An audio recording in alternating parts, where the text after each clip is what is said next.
Funding for this program is provided by. Additional funding provided by.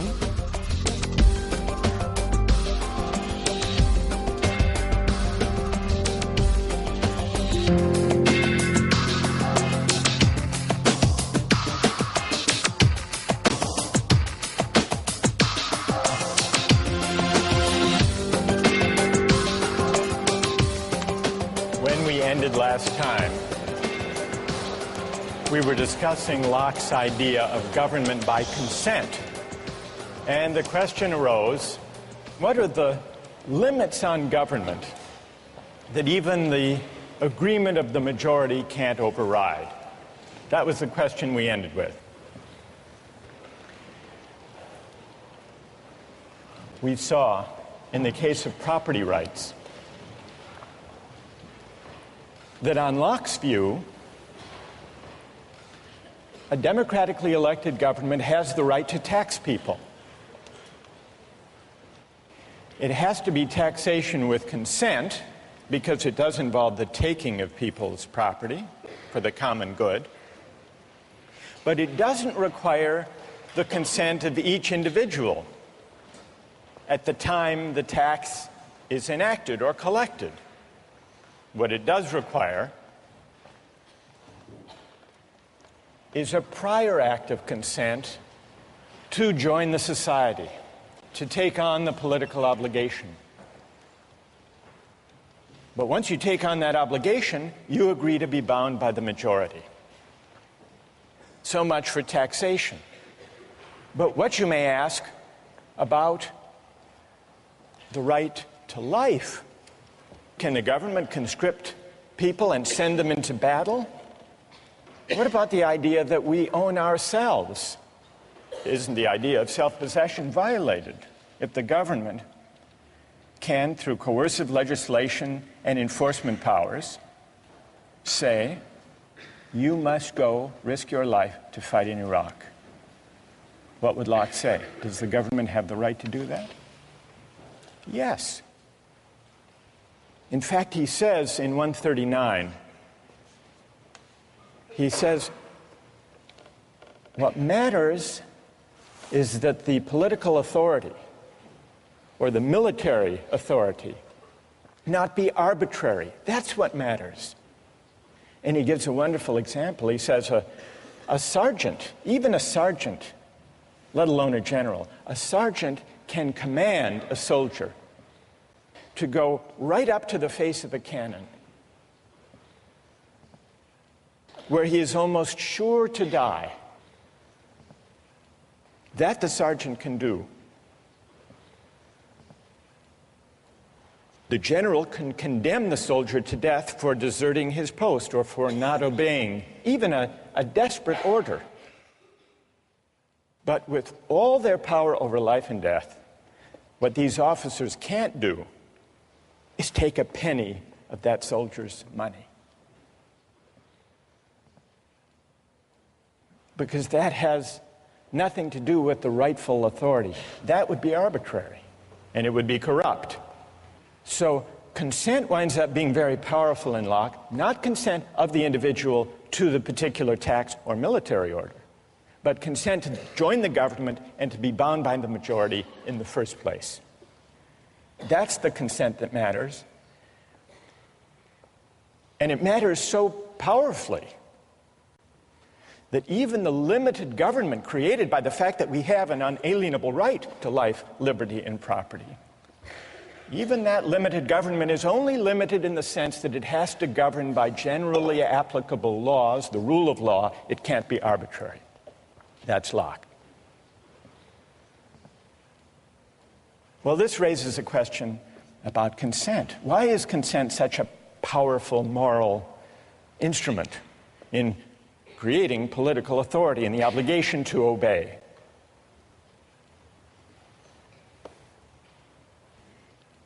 Today we begin to investigate the question of consent by looking at a concrete case, the case of military conscription.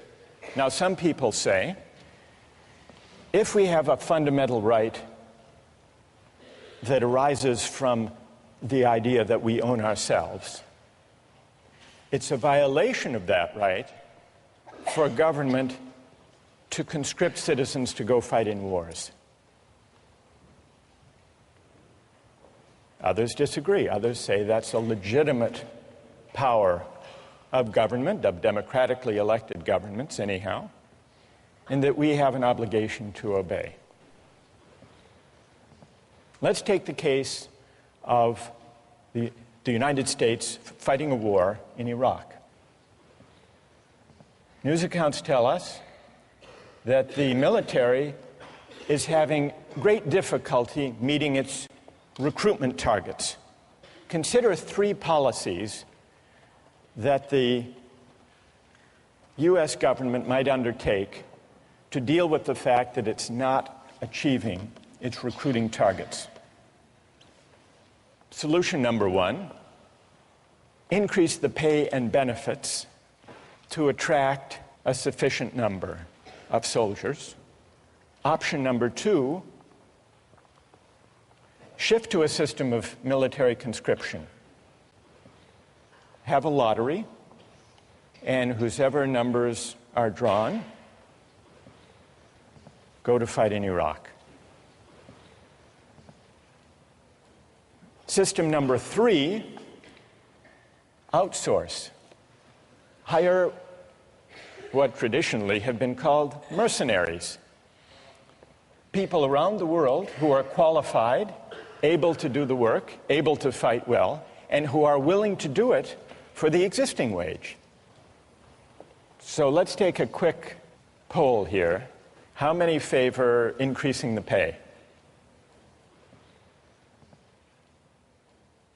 Huge majority. How many favor going to conscription? 1, 2. All right, maybe a dozen people in the room favor conscription. What about the outsourcing solution?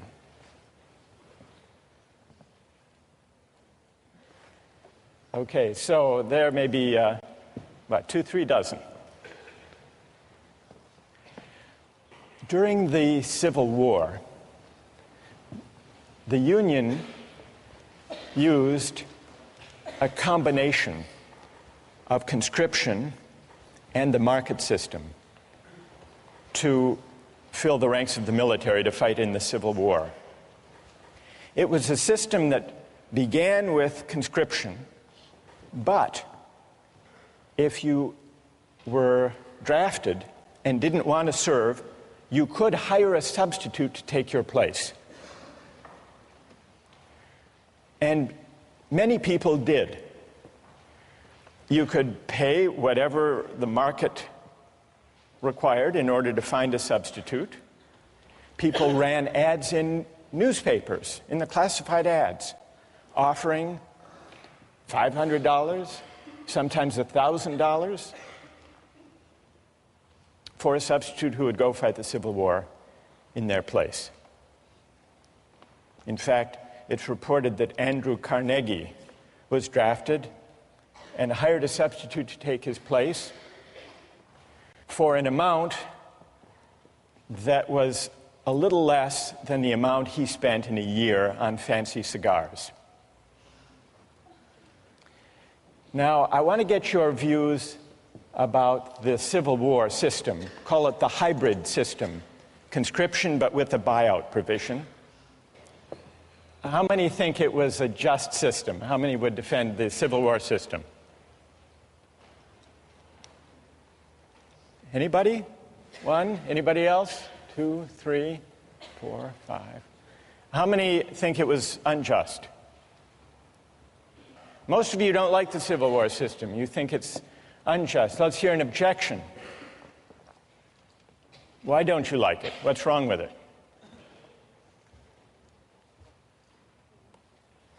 Yes. Well, by paying $300 for to be exempt one time around, you're really putting a price on on valuing human life. And we established earlier that's really hard to do. So they're trying to accomplish something that really isn't feasible. Good. So paying someone $300 or $500 or $1,000 You're basically saying that's what their life is worth to you. That's what their life is worth. It's putting a dollar value on life. That's good. And what's your name? Liz. Liz. Well, who has an answer for Liz? You defended the Civil War system. What do you say?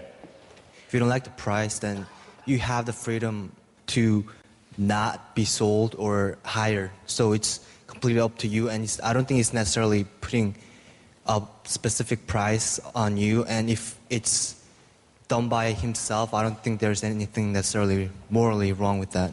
So the person who takes the $500, let's say, he's putting his own price on his life, or on the risk of his life, Right. and he should have the freedom to choose to do that. Exactly. What's your name? Jason? Jason, thank you. Now we need to hear from another critic of the Civil War system. Yes. It's a kind of coercion almost to people who have lower incomes. For Carnegie, he can totally ignore the draft. $300 Right. is, irrelevant in terms of his income. For Right. someone of a lower income, they're essentially being coerced to be drafted, or, it's probably they're not able to find a replacement. Or Tell me your name. Sam. Sam. All right, so you say, Sam, that when a poor laborer accepts $300 to fight in the Civil War, he is in effect being coerced by that money given his economic circumstances. Whereas Carnegie can go off, pay the money, and not serve. All right, I want to hear if someone has a reply to Sam's argument that what looks like a free exchange is actually coercive. Who has an answer to Sam? Go ahead. I'd actually agree with him in saying You that... agree with Sam? I agree with him in saying that it is coercion in the sense that it robs the individual of his ability to reason. Probably. Okay, and what's your name? Raul? All right, so Raul and Sam agree that what looks like a free exchange, free choice, voluntary act, is actually, it involves coercion. It's profound coercion of the worst kind because it falls so disproportionately upon one segment of the society. Good. All right, so Raul and Sam have made a powerful point. Who would like to reply? Who has an answer for Sam and Raul? Go ahead. I don't think that these drafting systems are really terribly different from, all volunteer army sort of recruiting strategies. The whole idea of, having benefits and pay for joining the army is, sort of a coercive strategy to get people to join. It is true that military volunteers come from disproportionately, lower economic status, and also, from certain regions of the country where you can use like the patriotism to try and coerce people to feel like it's the right thing to do to volunteer and go over to Iraq. And tell me your name. Emily. All right, Emily says, and Raul, you're going to have to reply to this, so get ready. Emily says, fair enough, there is a coercive element to the Civil War system when the laborer takes the place of Andrew Carnegie for $500. Emily concedes that. But she says, if that troubles you about the Civil War system, shouldn't that also trouble you about the volunteer army today? And before you answer, how did you vote on the first poll? Did you defend the volunteer army? I didn't vote. You didn't vote? No. By the way, you didn't vote. Did you sell your vote to the person sitting next to you? No. All right. So what would you say to that argument? I think that the circumstances are different in that there was conscription in the Civil War. There is no draft today. And I think that the volunteers for the Army today have a more profound sense of patriotism that is of an individual choice than those who were forced into the military in the Civil War. Somehow less coerced. Less coerced. Even though there is still inequality in American society, even though, as Emily points out, Yeah.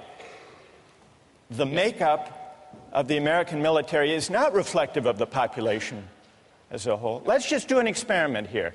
How many here have either served in the military or have a family member who has served in the military? In this generation, not parents, family members, in this generation. And how many have neither served nor have any brothers or sisters who have served? Does that bear out your point, Emily? All right, now we need to hear from, most of you defended the idea of the all-volunteer military, overwhelmingly. And yet, overwhelmingly, people considered the Civil War system unjust. Sam and Raul articulated reasons for objecting to the Civil War system. It took place against a background of inequality, and therefore the choices people made to buy their way into military service were not truly free, but at least partly coerced. Then Emily extends that argument in the form of a challenge. All right, everyone here who voted in favor of the all-volunteer army should have to explain, well, what's the difference in principle? Doesn't the all-volunteer army simply universalize the feature that almost everyone found objectionable in the Civil War buyout provision?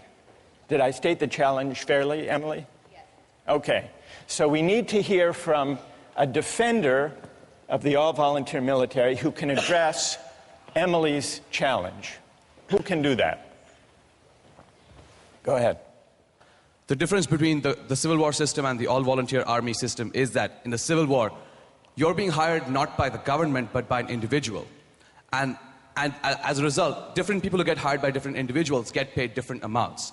In the case of the all-volunteer army, everyone who gets hired is hired by the government and gets paid the same amount. It's precisely the universalization of essentially paying your service, you're paying your way into the army, that makes the all-volunteer army just. Emily? I guess I'd frame the principal difference slightly differently. On the all-volunteer army, it's possible for somebody to just, step aside and not really think about, the war at all. It's possible to say, well, I don't need the money. I don't need to have an opinion about this. I don't need to, feel obligated to take my part and defend my country. With a coercive system, with an explicit draft, then, there's the threat, at least, that every individual will have to make some sort of decision regarding military conscription, and perhaps in that way it's more equitable. It's true that Andrew Carnegie might not serve in any case, but in one, he can completely step aside from it, and the other there's some level of responsibility. While you're there, Emily, so what system do you favor? Conscription? I would be hard-pressed to say, but I think so, because it makes the whole country feel a sense of responsibility for the conflict, instead of, having a war that's maybe ideologically supported by a few, but only if there's no, real responsibility. Good. Who wants to reply? Go ahead. So I was going to say that the fundamental difference between the all-volunteer army and then the army in the Civil War is that in the all-volunteer army, if you want to volunteer, that comes first, and then the pay comes after. Whereas in the Civil War system, the people who are accepting the pay aren't necessarily doing it because they want to. They're just doing it for the money first. What motivation beyond the pay do you think is operating in the case of the all-volunteer army? Like patriotism for the country. Patriotism. Well, what about and pay? a desire to defend the country. I mean, Right. there is some motivation in pay, but the fact that it's first and foremost an all-volunteer army will motivate them first, I think, personally. Do you think it's better, and tell me your name. Jackie? Jackie, do you think it's better if people serve in the military out of a sense of patriotism than just for the money? Yes, definitely, because the people that was one of the main problems in the Civil War Army, is that the people that you're getting to go in it, or to go to war, aren't necessarily people who want to fight, and so they won't be as good soldiers as they will be had they been there because they wanted to be. All right, what about Jackie's having raised the question of patriotism? That patriotism is a better or a higher motivation than money for military service. Who would like to address that question? Go ahead. Patriotism absolutely is not necessary in order to be a good soldier, because mercenaries can do just as good of a job as anyone who waves the American flag around and wants to defend what the government believes that we should do. Did you favor the outsourcing solution? Yes, sir. And all right, so let Jackie respond. What's your name? Philip. What about that, Jackie? So much for patriotism. If you've got someone whose heart is in it more than another person's, they're going to do a better job. When it comes down to the wire and there's like a situation in which someone has to put their life on the line, someone who's doing it because they love this country will be more willing to go into danger than someone who's just getting paid. They don't care. They've got the technical skills, but they don't care what happens because they have nothing invested in this country. There's another aspect, though. Once we get onto the issue of patriotism, if you believe patriotism, as Jackie does, should be the foremost consideration and not money, does that argue for or against the paid army we have now? We call it the volunteer army, though if you think about it, that's a kind of misnomer. A volunteer army, as we use the term, is a paid army. So what about the suggestion that patriotism should be the primary motivation for military service, not money? Does that argue in favor of the paid military that we have, or does it argue for conscription? And just to sharpen that point, building on Phil's case for outsourcing, if you think that the all-volunteer army, the paid army, is best because it lets the market allocate positions according to people's preferences and willingness to serve for a certain wage, doesn't the logic that takes you from a system of conscription to the hybrid Civil War system to the all-volunteer army, doesn't the idea of expanding freedom of choice in the market, doesn't that lead you all the way, if you follow that principle consistently, to a mercenary army?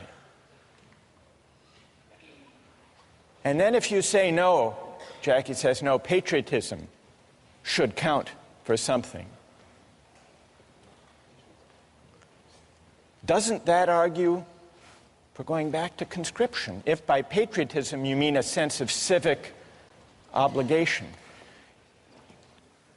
Let's see if we can step back from the discussion that we've had and see what we've learned about consent as it applies to market exchange. We've really heard two arguments against the use of markets and exchange in the allocation of military service. One was the argument raised by Sam and Raul, the argument about coercion.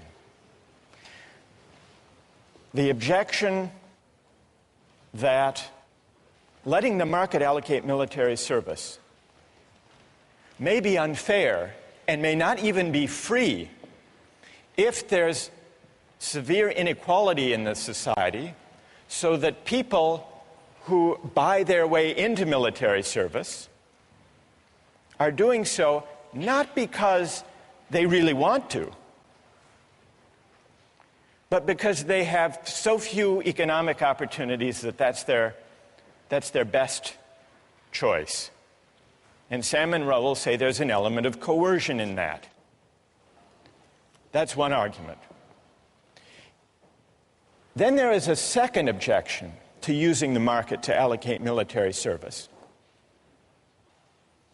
That's the idea that military service shouldn't be treated as just another job for pay because it's bound up with patriotism and civic obligation.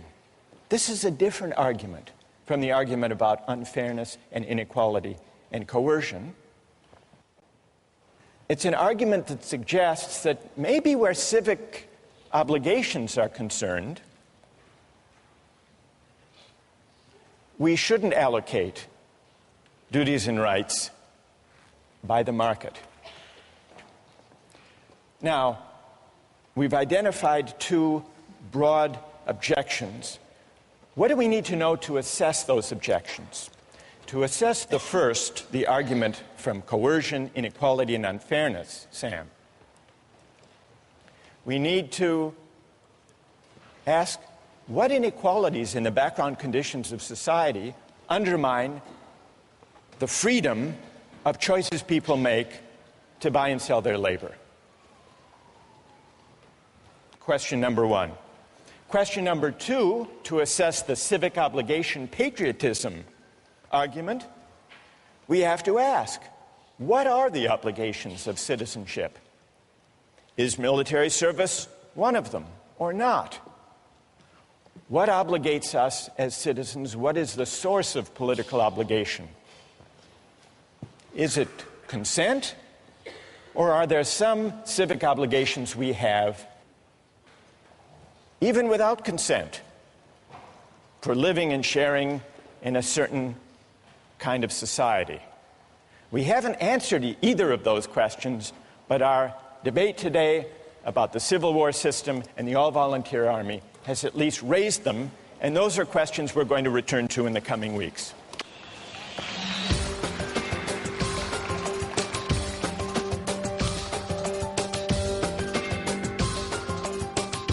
Do you think you should be able to bid for a baby that's up for adoption? That's Andrew's challenge. Do I think I should be able to bid for a baby? I'm not sure. It's a market. Today, I'd like to turn our attention and get your views about an argument over the role of markets in the realm of human reproduction and procreation. Now, with infertility clinics, people advertise for egg donors. And from time to time in the Harvard Crimson, ads appear for egg donors. Have you seen them? There was one that ran a few years ago that wasn't looking for just any egg donor. It was an ad that offered a large financial incentive for an egg donor from a woman who was intelligent, athletic, at least 5'10", and with at least 1,400 or above on her SATs. How much do you think the person looking for this egg donor was willing to pay for an egg from a woman of that description? What would you guess? $1,000? 15,000? 10? I'll show you the ad.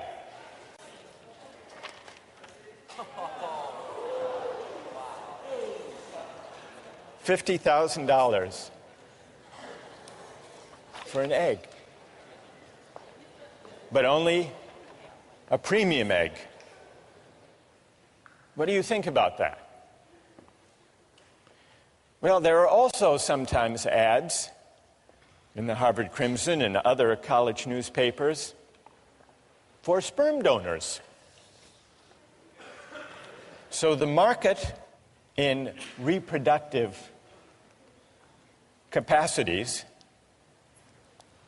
is an equal opportunity market. Well, not exactly equal opportunity. They're not offering $50,000 for sperm. But there is a company, a large commercial sperm bank, that markets sperm. It's called California Cryobank. It's a for-profit company.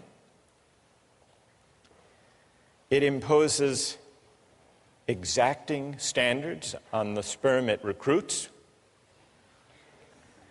And it has offices in Cambridge between Harvard and MIT, and in Palo Alto near Stanford.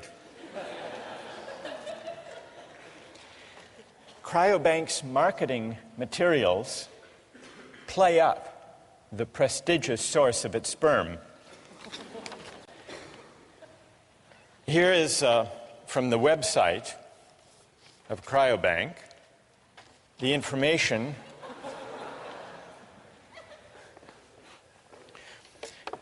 here. They talk about the compensation. Although compensation should not be the only reason for becoming a sperm donor, we are aware of the considerable time and expense involved in being a donor.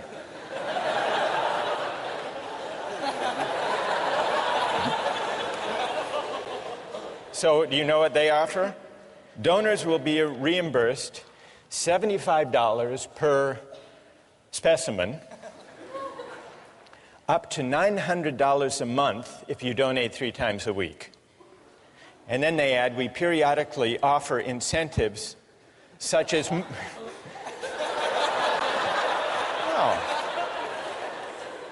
such as movie tickets or gift certificates for the extra time and effort expended by participating donors. It's not easy to be a sperm donor.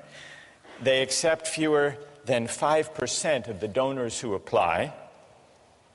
Their admission criteria are more demanding than Harvard's. The head of the sperm bank said the ideal sperm donor is 6 feet tall, with a college degree, brown eyes, blonde hair, and dimples. For the simple reason that these are the traits that the market has shown the customers want.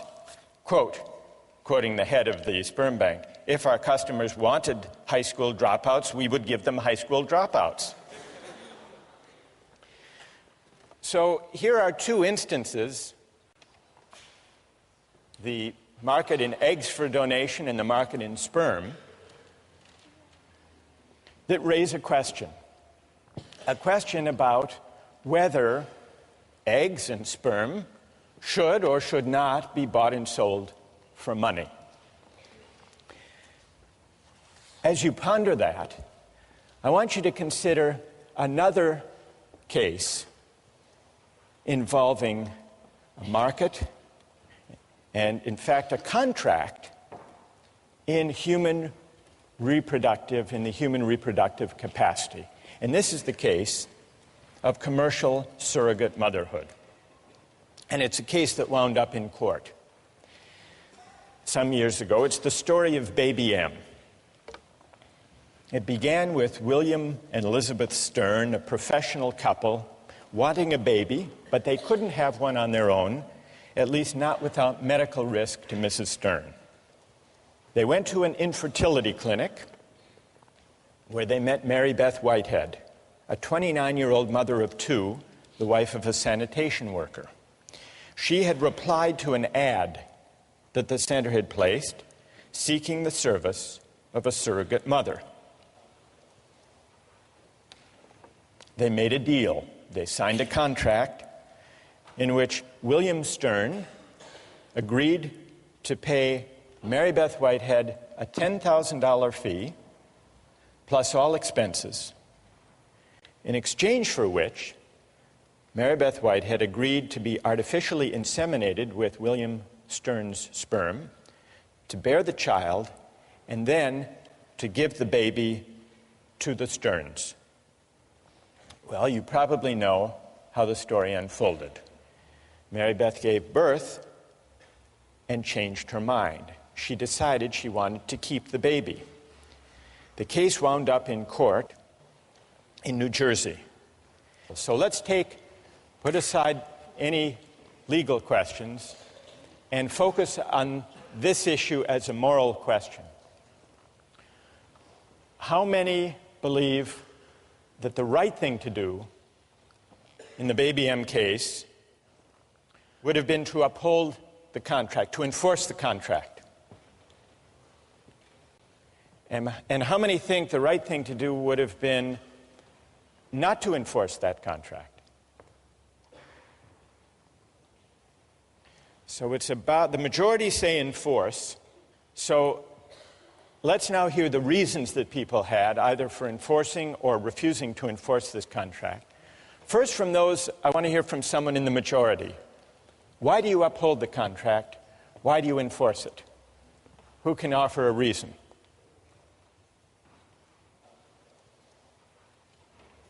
Yes. Stand up. It's a binding contract. All the parties involved knew the terms of the contract before any action was taken. It's a voluntary agreement. The mother knew what she was getting into. All four intelligent adults, regardless of formal education, whatever. So it makes sense that if you know what you're getting into beforehand and you make a promise, you should uphold that promise in the end. Okay. A deal is a deal, in other words. Exactly. And what's your name? Patrick. Is Patrick's reason the reason that most of you in the majority favored upholding the contract? Yes? All right, let's hear now someone who would not enforce the contract. What do you say to Patrick? Why not? Yes. Well, I mean, I agree. I think contracts should be upheld when all the parties know all the information. But in this case, I don't think there's a way a mother, before the child exists, could actually know how she's going to feel about that child.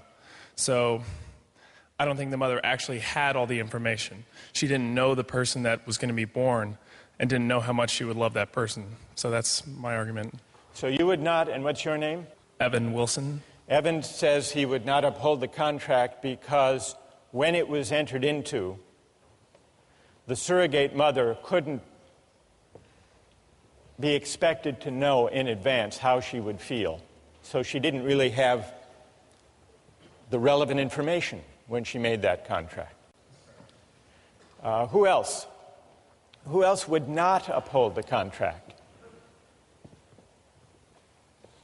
Yes. I also think that a contract should generally be upheld, but I think that the child has an inalienable right to its actual mother, and I think that if that mother wants it, then that child should have the right to that mother. You mean the biological mother, not the adoptive mother? Right. And why is that? First of all, tell me your name. Anna? Anna. Why is that, Anna? Because I think that that bond that is created by nature is stronger than any bond that is created by, a contract. Good. Thank you. Who else? Yes. I disagree. I don't think that a child has an inalienable right to her biological mother. I think that adoption and surrogacy are both legitimate trade-offs. And I agree with the point made that it's a voluntary agreement. An individual made it. It's a voluntary agreement. And you can't apply coercion to this argument. You can't apply the objection from coercion to this argument. Correct. What's your name? Kathleen. Kathleen, what do you say to Evan that though there may not have been... Evan claimed that the consent was tainted not by coercion but by lack of adequate information. She couldn't have known the relevant information, namely how she would feel about the child. What do you say to that? I don't think the emotional content of her feelings plays into this. I think, in a case of law, in the justice of this scenario, her change of feelings are not relevant. If I give up my child for adoption, and then I decide later on that I really want that child back, too bad. It's a trade-off. It's a trade-off that the mother has made. So a deal is a deal. You agree with Patrick? I agree with Patrick. A deal is a deal. Yes. Good. Yes. I would say that, though I'm not really sure if I agree with the idea that the child has a right to their mother, I think the mother definitely has a right to her child. And I also think that there are some areas where market forces shouldn't necessarily penetrate. I think that the whole surrogate mother area smacks a little bit of dealing in human beings. It seems dehumanizing, and it doesn't really seem right. So that's my main reasoning. And tell us your name. I'm Andrew. Andrew, what is dehumanizing about buying and selling the right to a child for money? What is dehumanizing about it? Well, because you're buying someone's biological right. I mean, you can't, in the law as it's stated, you can't sell your own child. Like, were you to have a child, I believe that the law prohibits you selling it to another person or selling it So to this is like slavery. baby selling. Right. To a certain extent. I mean, though there is a contract with another person, you've made agreements and whatnot, there is an undeniable emotional bond that takes place between a mother and a child. And it's wrong to simply ignore this because you've written out something contractually. All right, you want to reply to Andrew? Stay there. You point out there's an undeniable emotional bond. I feel like in this situation, we're not necessarily arguing against adoption or surrogacy in itself. We're just sort of pointing out the emotional differences. Well, but wait, I mean, it's easy to break everything down to numbers and say, oh, we have contracts like you're buying and selling a car. But there are underlying emotions. I mean, you're dealing with people. I mean, these are not objects to be bought and sold. All right, what about Andrew's claim that this is like baby selling? I believe that adoption and surrogacy should be permitted. Whether or not I actually will partake in it is not really relevant, but I think that the government should give its citizens the rights to allow for adoption and surrogacy. But adoption is not, according to Is the law. adoption baby selling? Well, do you think you should be able to bid for a baby that's up for adoption? That's Andrew's challenge. Do I think I should be able to bid for a baby? I'm not sure. It's a market. I mean, I feel like the extent to which it's been applied, I'm not sure if the government should be able to permit it, and I have to think about it more, but... All right, fair enough. Are you satisfied, Andrew? Well, yeah, I mean, I think surrogacy should be permitted. I think that people can do it, but I don't think that it should be forced upon people that once the contract is signed, it's absolutely like the end all. I think that it's unenforceable. So people should be free, Andrew, to enter into these contracts, but it should not be enforceable in a court. Not in a court, no. Who would like to join on one side or the other? Yes? I think I have an interesting perspective on this because my brother was actually one of the people who donated to a sperm bank, and he was paid a very large amount of money. He was 6 feet tall, but not blonde. He had dimples, though. So he actually has... I'm an aunt now, and he has a daughter. He donated his sperm to a lesbian couple in Oklahoma, and he has been contacted by them, and he has seen pictures of his daughter, but he still does not feel an emotional bond to his daughter. He just has a sense of curiosity about what she looks like and what she's doing and how she is. He doesn't feel love for his child. So from this experience, I think the bond between a mother and a child cannot be compared to the bond between the father and the child. That's really interesting. What's your name? Vivian. Vivian. So we've got the case of surrogacy, commercial surrogacy. And it's been compared to baby selling, and we've been exploring whether that analogy is apt. And it can also be compared, as you point out, to sperm selling. But you're saying that sperm selling and baby selling, or even surrogacy, are very different. Yes, they're unequal services. They're unequal services. Mm-hmm. And that's because, Vivian, you say that the tie, the bond... Yes, and also the time investment that's given by a mother, 9 months, cannot be compared to a man, going into a sperm bank, looking at pornography, and, depositing into a cup. I don't think those are equal. Good. All right. So we... Because that's what happens in a sperm bank. All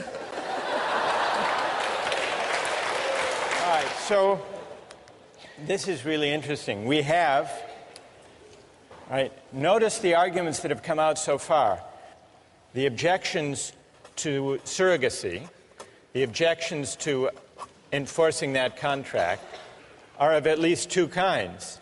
There was the objection about tainted consent, this time not because of coercion or implicit coercion, but because of imperfect or flawed information.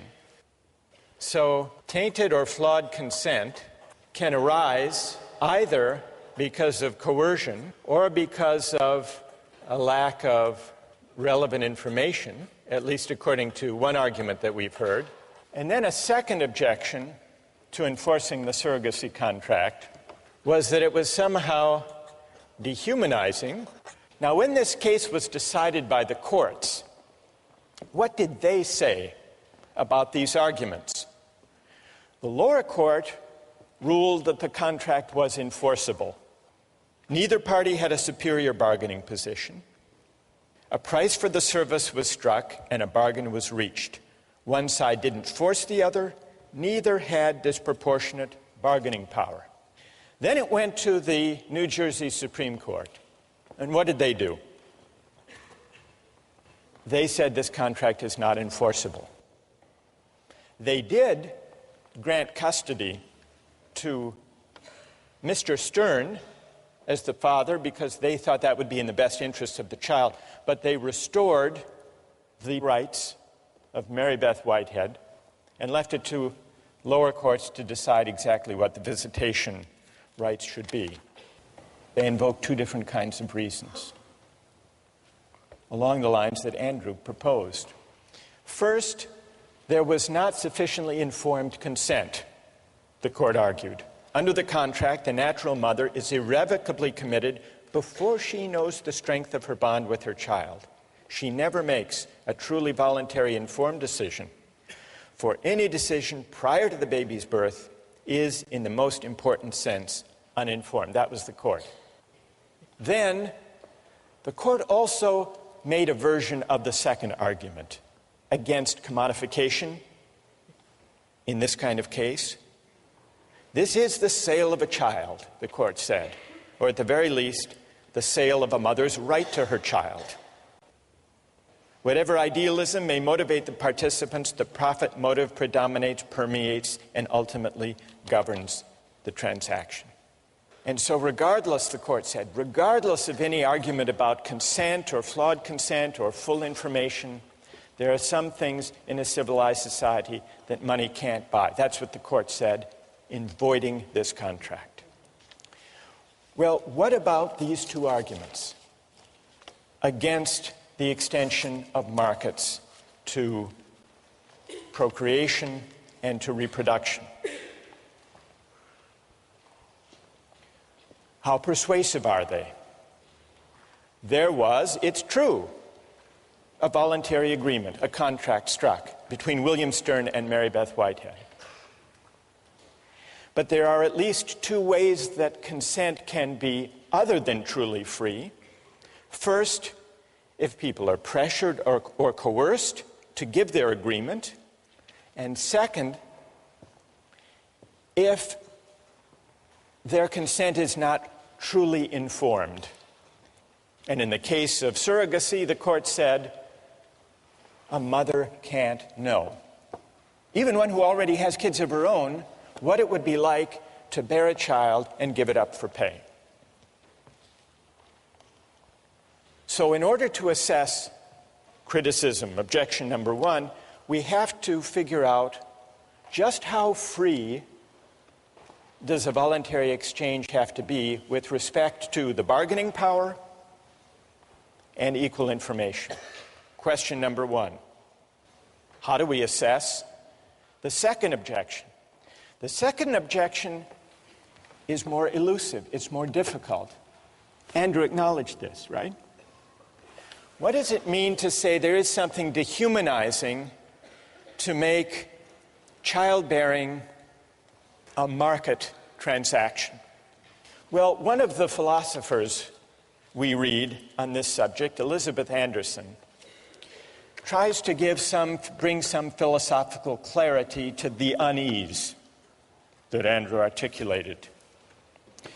She said, by requiring the surrogate mother to repress whatever parental love she feels for the child, surrogacy contracts convert women's labor into a form of alienated labor. The surrogate's labor is alienated because she must divert it from the end which the social practices of pregnancy rightly promote, namely an emotional bond with her child. So what Anderson is suggesting is that certain goods should not be treated as open to use or to profit. Certain goods are properly valued in ways other than use. What are other ways of valuing and treating goods that should not be open to use? Anderson says there are many. Respect, appreciation, love, honor, awe, sanctity.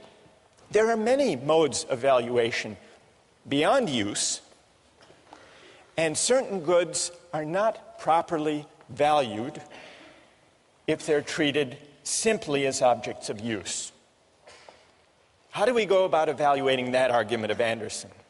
In a way, it takes us back to the debate we had with utilitarianism. Is use the only proper way of treating goods, including life, military service, procreation, childbearing? And if not, how do we figure out? How can we determine what modes of valuation are fitting or appropriate to those goods? Several years ago, there was a scandal surrounding a doctor, an infertility specialist in Virginia named Cecil Jacobson.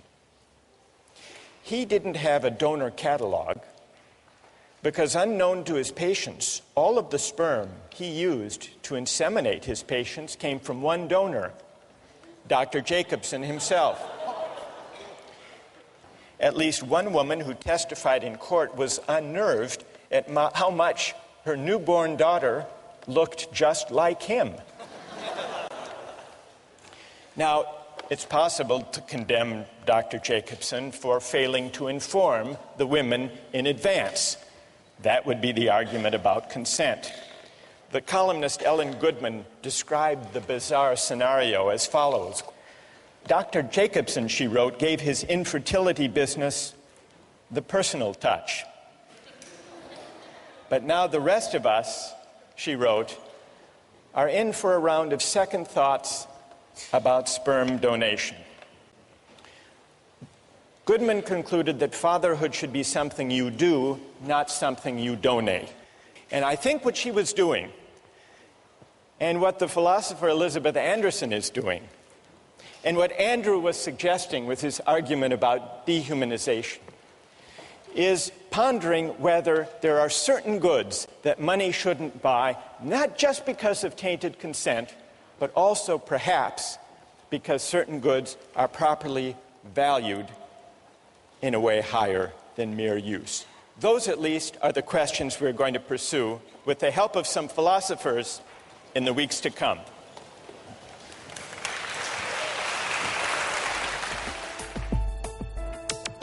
Don't miss the chance to interact online with other viewers of Justice. Join the conversation, take a pop quiz, watch lectures you've missed, and learn a lot more. Visit justiceharvard.org. It's the right thing to do.